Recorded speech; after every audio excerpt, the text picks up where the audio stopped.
Welcome back, gamers, to another episode of Gamefulness, where we talk about everything related to the gaming industry, the latest gaming news, and a video game review every week.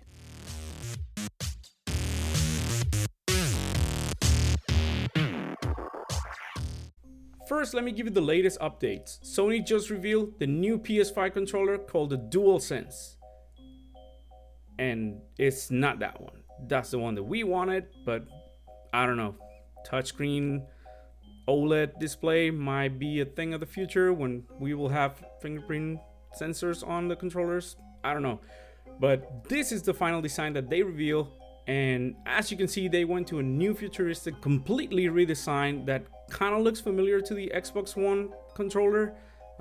That's what everybody's saying though on the internet. But I think it still captures the PlayStation.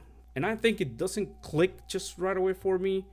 But we'll have to see how it would feel on our hands. I like the new improvements, like the built-in microphone. That's a really sweet addition there.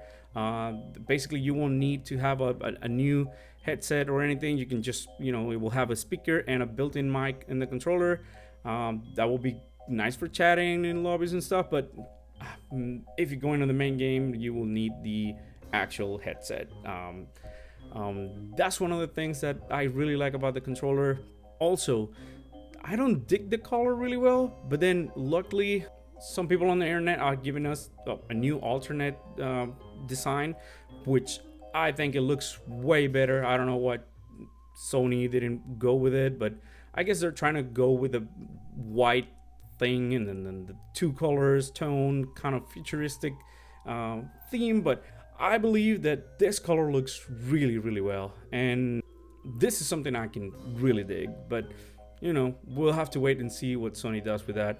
And you can check and compare with the latest Xbox Series X controller, and they both look nice. But obviously, I'm more inclined to the Xbox One Series X controller. It feels more like, like if it's not broken, don't fix it. Like it's kind of like the same feel as the Xbox One controller, which I think it was the best controller ever.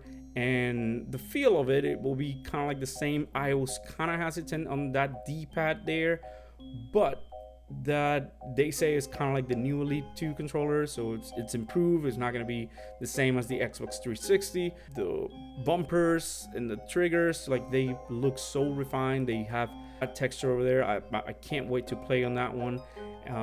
But again, it still has battery, so it's not something that bothers me. But a lot of people are really big on this.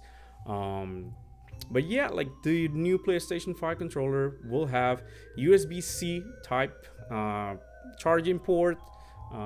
They're saying, Sony is saying that the battery is gonna last way longer, which is a nice thing to hear.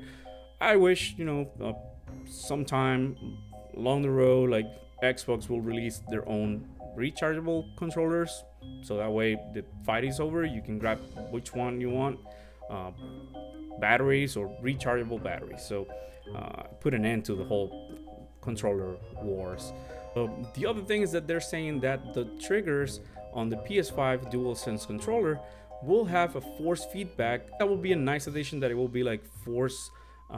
It will like kind of have like some pressure, like depending on the game, like if you're shooting an arrow or with a bow and stuff, and then you will feel that kind of like resistance on the triggers. I think it will be a nice addition. We will have to see. Let me know what you think in the comments of this controller. Do you like it? Do you hate it? What are your thoughts about it? Like, it's I think it's gonna give us some mixed results, because it's not for everyone, or at least the initial design. But it's a good thing that they just released that after Inside Xbox. So it's gonna be fun to see how Microsoft and Sony like go into the fight again, especially during these days. Another news is Xbox One X, the console. I think it's going to the final cycle, end of life. So a lot of sales going on that one. You can grab it like pretty much for like 150 discounts. So a lot of retailers, I guess they're just trying to get rid of the last batch of it, and then they're gonna halt production and not have any more. preparing for the Series X coming in like in a couple of months.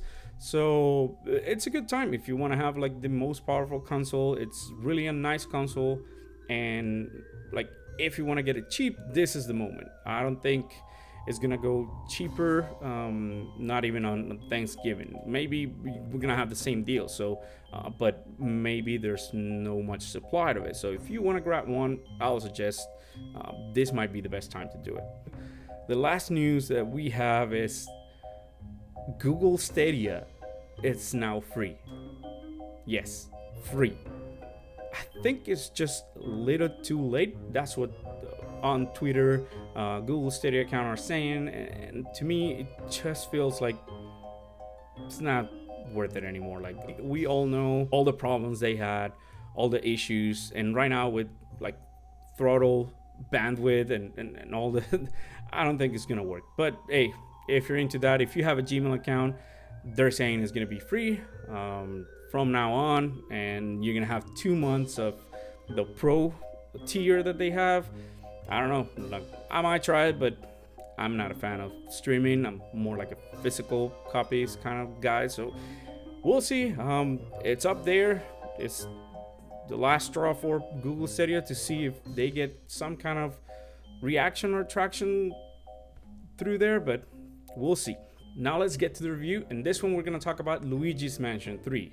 Luigi has always been under the shadow of Mario for a long time, and that changed for a bit when Luigi's Mansion on GameCube was released, and he finally had a spotlight for himself and was able to shine, because it was a game, it was really fun, really short, but it proves that other characters besides Mario can do really compelling games. And another example is Wario in Wario Land, but we never had this kind of size of game that presented like a different character than Mario, and I think Luigi's Mansion did it really well.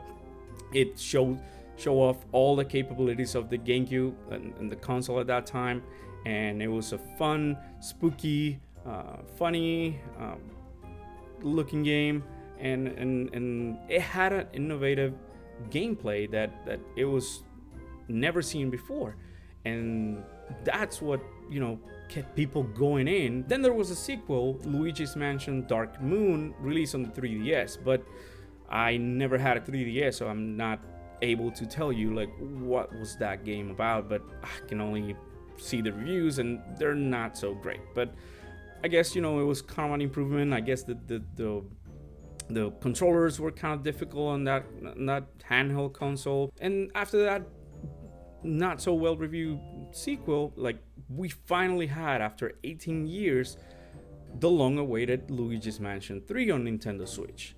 And this game had so much hype that you will expect, like, after all these years, this will be, you know, the best game ever on Nintendo Switch, which is not the case. I got it almost on release date, and I was so excited to play it and non-stop, and then it just didn't grab me. It didn't, like, you know, fully engage me into keep playing this game. So I just left it aside and then never play it back. And I thought, you know, it would be a good opportunity just to start fresh, to see if I have like a new perspective, or maybe just focus on this game only. And it still didn't, you know, got all my attention, or didn't wow me. And I'm not saying that Luigi's Mansion 3 is a bad game at all, but it's definitely way overrated in my humble opinion.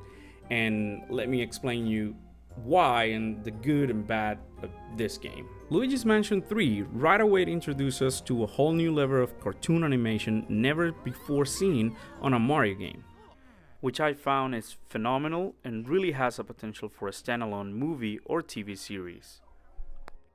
The graphical component in this game is just amazing. The lighting effects, the colors, the animations, every single Luigi reaction that added with the new not recycled voice acting is just awesome.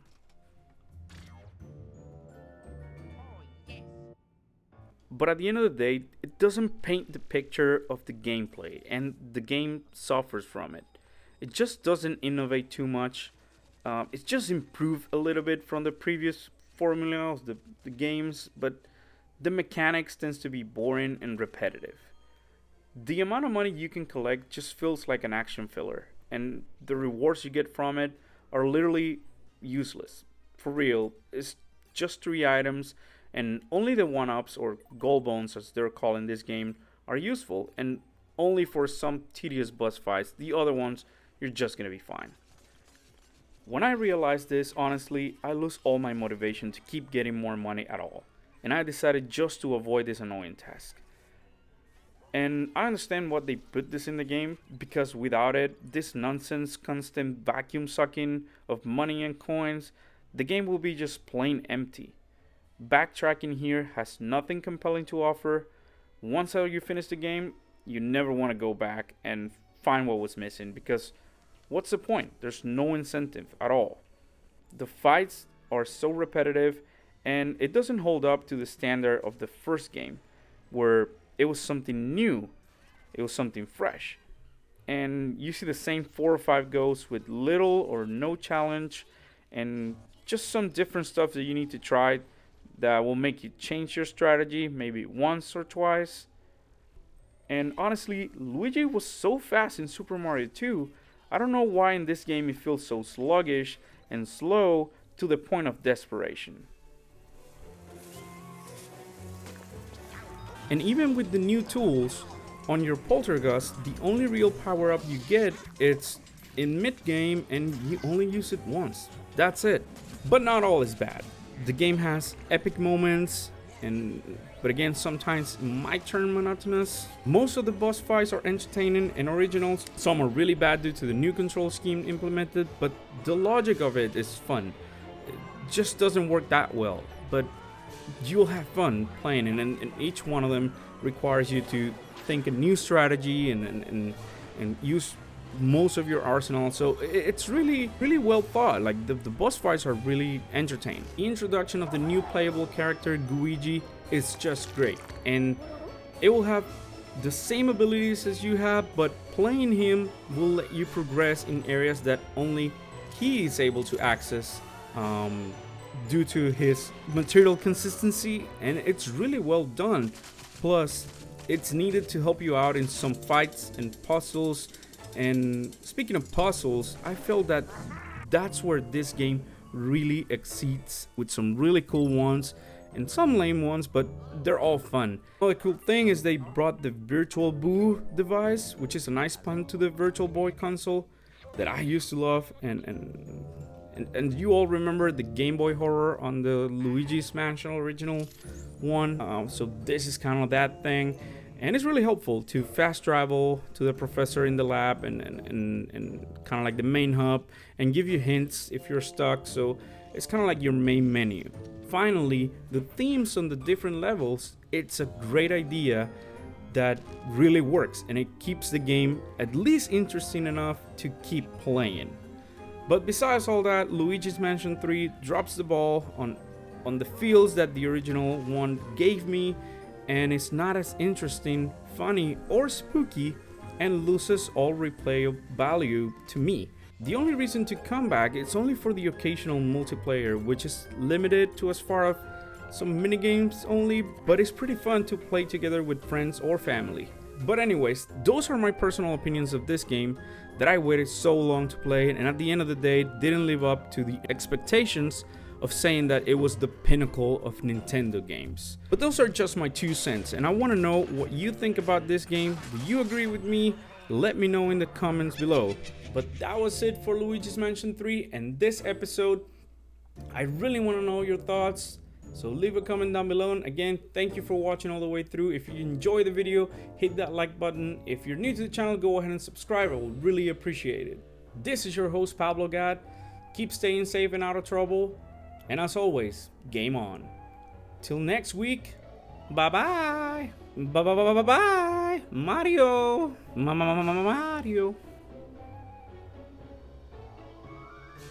But before I leave, let me give you the best advice you'll ever have.